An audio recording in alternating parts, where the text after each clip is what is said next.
Let's bring in National Security Institute founder Jamil Jaffer to talk about this. Okay, pretty calculated remarks here. I wonder, what do you think Burns' angle is? Well, look, he's obviously trying to recruit assets in Russia, Russians in Ukraine. But what he's also trying to do is put pressure on Vladimir Putin to say, look, the people around you may have their knives out. You better be looking out for more Prigozhins. He's hoping that Putin will make a mistake, that he'll lash out, and ultimately undermine his own position within Russia.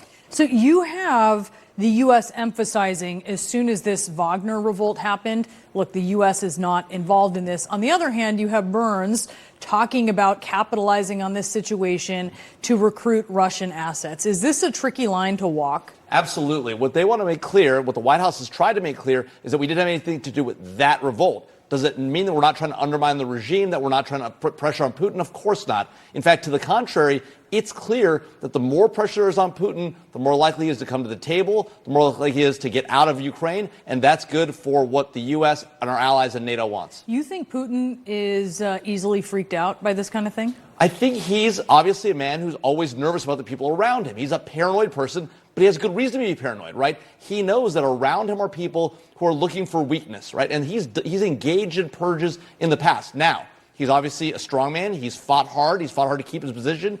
And on this round, at least, he beat, well, somewhat beat Yevgeny Prigozhin. So I wonder what you thought about Zelensky's comments in his interview with Aaron Burnett. He's talking about how this visit with Burns came to be public. He's clearly not totally pleased with that, I think would be an understatement. But this trip that Burns made also comes after Ukrainian intel.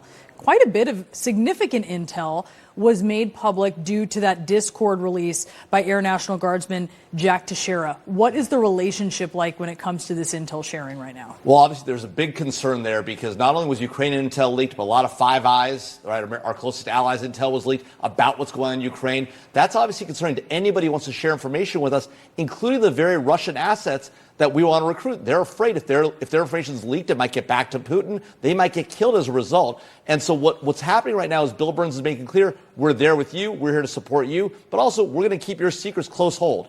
Do you think Ukraine has any reticence about sharing secrets? Look, I think there's no doubt that they're going to be reticent, as are a lot of our partners when these leaks happen. At the same time, Ukraine has almost no choice but to share information with us because they need our intel, which is even better than theirs, and they need our support in the conflict. And I can guarantee you it's not just military support. The CIA is on the ground working it right now, gathering intel, and maybe even doing a little bit more.